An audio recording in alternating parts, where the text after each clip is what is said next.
Hello good morning बच्चों, कैसे हो आप लोग। I hope you all are good. Okay, stay in your home, stay safe. तो आज का ये वीडियो बच्चों आप लोगों को टाइटल में दिखा ही होगा कि quadratic equation by factorization method है।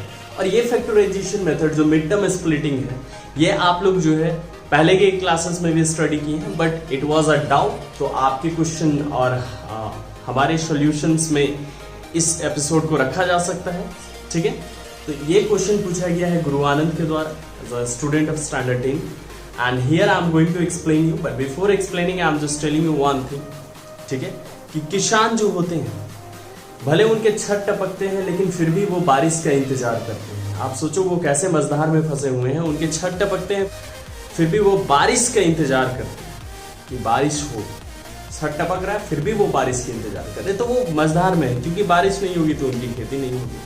तो अगर मेहनत नहीं करोगे, ये दिमाग में बैठा लो, अगर मेहनत नहीं करोगे तो आप भी आने वाले समय में ऐसे मझधार में फंसोगे कि जिस चीज से मुसीबत है उसी चीज को आपको जो है वेलकम करना पड़ेगा। तो चलिए बिना देर किए हम लोग समझते हैं फैक्टराइजेशन मेथड। ठीक है, और ये फैक्टराइजेशन मेथड बच्चों है ना मिड टर्म स्प्लिटिंग से क्लियर हो जाता है हमारा। उसके कुछ रूल्स हैं, कुछ स्टेप्स हैं, उसे आप जो है क्लियरली समझ लीजिए।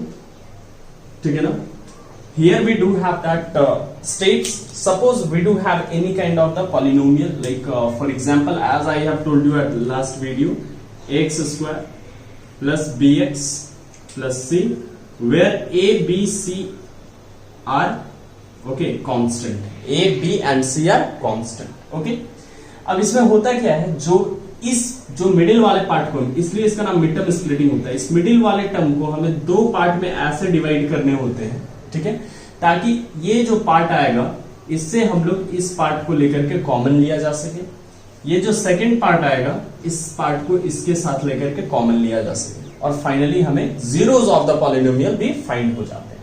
फॉर एग्जांपल चलिए कुछ एग्जांपल्स लेकर के हम लोग देखते हैं। X square plus 10x plus 24, ठीक है, इज इक्वल्स टू 0।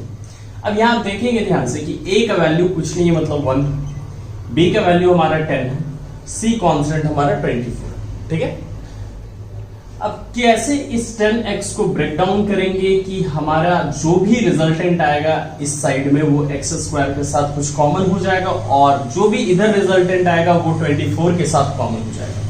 तो इसमें बच्चों दो रूल्स को सेटिस्फाई करने होते हैं। आप जैसे ब्रेक डाउन करना है कीजिए इसे, ठीक है, मैं उसका भी तरीका बताऊंगा, लेकिन उसमें आपको जो है दो रूल्स को सेटिस्फाई करने होते हैं। वो रूल्स क्या है, इसे ब्रेक डाउन करने के बाद, ठीक है, फिर से वापस उस ब्रेकिंग पार्ट को ऐड करेंगे तो इसके बराबर आना चाहिए। मतलब 10x है हमारा, वो प्लस 10x है, तो इसे जिस चीज में ब्रेक करेंगे, जैसे सपोज अगर हम 5x प्लस 5x ब्रेक किए तो ऐड करके वापस 10x आए, तो उस तरीके से वापस जो है वही आने चाहिए। पहला समझ में आ रही बात है, एडिशन के बाद सेम आना चाहिए। सेकेंड, ये जो हमारा ये दोनों पार्ट है, ठीक है ना, मतलब ax स्क्वायर एंड c, इन दोनों का जो भी मल्टीप्लीकेशन होगा, जैसे यहां पे इन दोनों का मल्टीप्लीकेशन अगर हम करें तो 24x स्क्वायर आ रहा है। ठीक है, तो इसके जो ब्रेकिंग पार्ट्स होंगे, जैसे अभी मैंने 5x और 5x शो किया था, तो उन दोनों को मल्टीप्लाई करने के बाद इन दोनों के मल्टीप्लीकेशन के बराबर आना चाहिए। ठीक है, तो बोलोगे सर कैसे आएगा, क्या माइंड अप्लाई करेंगे, एकदम एक बार में सटीक कैसे बन जाएगा। तो आप क्या करो ना, ये जो लास्ट वाला पार्ट है और इस पार्ट है, इन दोनों का कांस्टेंट पहले फाइंड कीजिए। तो इसका कांस्टेंट 1 है और इसका कांस्टेंट 24 है। हो सकता है इसके कांस्टेंट में आपको 2, 3, 4, 5, 36, 35, 39, 84 कुछ भी हो सकता है। तो उस केस में हम क्या करेंगे, उन दोनों को मल्टीप्लाई कर लेंगे, जो भी रिजल्ट आएगा, ये पहला स्टेप है, ध्यान रखोगे, ये बहुत इंपॉर्टेंट स्टेप है। जो भी रिजल्ट आएगा लाइक 24, आप उसे प्राइम फैक्टराइज कर दीजिए। प्राइम फैक्टराइज करोगे तो क्या आ रहा है हमारा, लेट्स सी। ठीक है, अब आपको जो भी प्राइम फैक्टराइज करके ये जो नंबर्स आए, डिजिट्स आए, ठीक है, इन डिजिट्स के हेल्प से आपको उसका कॉम्बिनेशन बनाना है। जैसे सपोज अगर हम कॉम्बिनेशन एक बनाते हैं 2 इंटू 2 2 जा 4, 3 इंटू 2 4 और 6, तो 4x प्लस 6x। ठीक है, एक कॉम्बिनेशन बना 3 इंटू 2 6x और एक 2 इंटू 2 4x। तो इन दोनों को ऐड करके हमारा 10x आ जा रहा है, मतलब पहला जो रूल था वो सेटिस्फाई कर गया कि दोनों को ऐड करने के बाद आ जाने चाहिए। दोनों को मल्टीप्लाई कीजिए, 4x इंटू 6x, हमारा 6 4 जा 24, x इंटू x स्क्वायर हुआ, ये भी आ गया। मतलब क्या है कि आपको ब्रेक डाउन करने हैं कि किसके हेल्प से, प्राइम फैक्टराइजेशन की हेल्प से। प्राइम फैक्टराइजेशन किस नंबर का करेंगे बच्चों, तो प्राइम फैक्टराइजेशन हम लोग करते हैं फर्स्ट वाला a और c के मल्टीप्लीकेशन को, a और c को मल्टीप्लाई करेंगे, जो भी आएगा, ठीक है, जो भी कांस्टेंट आएगा उसका हम लोग प्राइम फैक्टराइजेशन करेंगे। प्राइम फैक्टराइजेशन से हमें हिंट मिल जाएगा कि कौन से नंबर के कॉम्बिनेशन से हमको इसका ब्रेक डाउन करना है। तो हमें एक कॉम्बिनेशन मिला 2 2 का, 3 2 का, तो इससे फाइनली क्या हो गया, एक्स स्क्वायर हमने वापस वैसा ही लिख दिया, 4x और 6x, तो हमने 4x प्लस 6x, इसमें कोई दिक्कत नहीं, आप 6x पहले 4x बाद में लिखिए, इससे कोई आपत्ति नहीं है, there is no any confusion in this one, okay, plus 24। Finally what I have told you कि इसके ब्रेकिंग पार्ट के जो एक साइड आएंगे उससे हमें x को जो है कंबाइन करके कॉमन ले लेने हैं, तो इन दोनों से कुछ कॉमन आ जाएगा, और जो राइट साइड में आएगा, मतलब ये जो पार्ट है एक ब्रेकिंग पार्ट, ये सेकंड ब्रेकिंग पार्ट, ये जो राइट साइड है उसके साथ हमने c को कॉमन ले लेना है। चलिए ले लेते हैं, तो इन दोनों के बीच में x हमारा कॉमन हो गया, x प्लस 4 हो गया, ठीक है। इन दोनों के बीच में क्या कॉमन हो जा रहा है, 6 हमारा कॉमन हो जा रहा है, तो क्या होगा x प्लस 4, 6 4 जा 24, ठीक है।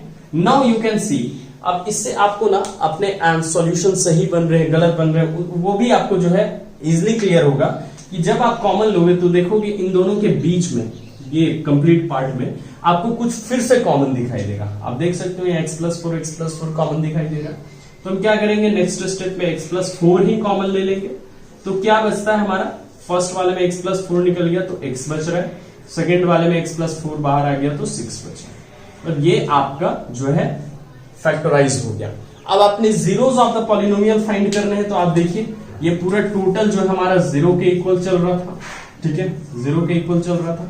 अब यहाँ दो मल्टीप्लीकेशन के फॉर्म में है, तो एक एक करके हम लोग फाइंड करेंगे। यहाँ पे एक जीरोस हमारा x plus 4 is equals to 0 होगा, एक जीरोस हमारा x plus 6 is equals to 0 होगा, ठीक है। Then x is equals to -4 and here x is equals to -6, so zeros of the polynomial is what, -4 and -6 is the answer. तो इस तरीके से बच्चों आप जो है स्टेप्स को फॉलो करके आसानी से, ठीक है, मिड टर्म स्प्लिट कर सकते हो, फैक्टराइज कर सकते हो। लेकिन मैं एक बात बता देता हूं आपको कि कुछ ऐसे भी क्वाड्रेटिक पॉलिनोमियल हैं जिनको मिड टर्म स्प्लिट जो है आप इजिली नहीं कर सकते हैं, ठीक है। तो उस केस में नीचे डिस्क्रिप्शन में लिंक दिया हुआ है पिछले वीडियो का, आप उस स्टेप्स को फॉलो करना, ठीक है। उससे जो है सारे स्प्लिटिंग आसानी से हो सकते हैं, उसमें जीरोस ऑफ द पॉलिनोमियल आसानी से फाइंड हो जाता है। समझ में आ रही बातें? एक बार फिर से मैं स्टेप को रिपीट कर देता हूं। जो भी क्वाड्रेटिक इक्वेशन होगा उस क्वाड्रेटिक इक्वेशन में a, b और c हमारे कांस्टेंट होंगे।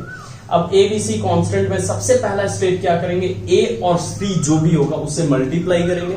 मल्टीप्लाई करने के बाद जो भी हमारा नंबर आएगा, जैसे यहाँ 1 इंटू 24 आया, उसे प्राइम फैक्टराइज करेंगे रफ में, साइड में बगल में ही, राइट हैंड साइड आप कर लोगे, ठीक है, कॉपी में, ताकि वो दिखना चाहिए आपके एग्जामिनर्स को, ठीक है। आफ्टर जस्ट प्राइम फैक्टराइजिंग जो भी आपके डिजिट्स आ रहे हैं बच्चों, वो डिजिट्स के हेल्प से आपने एक ऐसा कॉम्बिनेशन क्रिएट करना है। ये हिट एंड ट्रायल मेथड हो गया इधर कॉम्बिनेशन, क्योंकि कॉम्बिनेशन वो आपके प्रेजेंस ऑफ माइंड पे डिपेंड करता है। तो आप बोलोगे सर अगर नहीं हो पाया, तो बेसिक सी बात है, नहीं हो पाया मतलब आपके पास वो कैपेबिलिटीज नहीं है। उस कैपेबिलिटीज को जनरेट करने के लिए आपको ज्यादा से ज्यादा easy level to high level question solve करने होंगे। इस पर काफी वर्कशीट है, 1000+ क्वेश्चन है, आप मैक्सिमम क्वेश्चन बन सकते हैं, अनलिमिटेड, ठीक है। लेकिन आप जो है ज्यादा से ज्यादा क्वेश्चन सॉल्व करोगे, आर.डी. शर्मा उठा लो, आर.एस. अग्रवाल उठा लो, lots of questions are there, okay. So after solving this exercises what you will get, ठीक है, आपको एक प्रैक्टिस हो जाएगा कि हम कैसे कॉम्बिनेशन करेंगे। अब कॉम्बिनेशन के बाद जो एडिशन करके सेम आना चाहिए और मल्टीप्लीकेशन करके वो दोनों के मल्टीप्लीकेशन आने चाहिए। इन दोनों को सेटिस्फाई करोगे तभी जाकर के आगे का स्टेप प्रोसीड करेंगे। अगर ये दोनों सेटिस्फाइड हो गया, ये लिखने का रिक्वायरमेंट नहीं है, ये माइंड में भी कर सकते हो, okay. After that you need to just write that two and then take common. तो कॉमन लेने के बाद फिर से नेक्स्ट स्टेप में आपको कॉमन दिखाई देगा, उसे कॉमन लेंगे। कॉमन लेने के बाद हम जो है आसानी से स्प्लिट करके, जीरोस बोला है तो जीरोस भी ये पार्ट बना करके कैलकुलेट कर लेंगे। जीरोस नहीं पूछा है, then in that case we will just only factorize it. So this is the way how you can factorize with the help of mid-term splitting. ये mid-term splitting इस तरीके से जो है फाइंड आउट किया जा सकता है। I hope so it is very helpful for you. अगर आपको मिड टर्म स्प्लिटिंग से रिलेटेड और भी क्वेश्चंस हैं, डाउट्स हैं जो नहीं बन रहे, you can WhatsApp me in the given WhatsApp number. So till the time, thank you everyone, have a good day and study properly.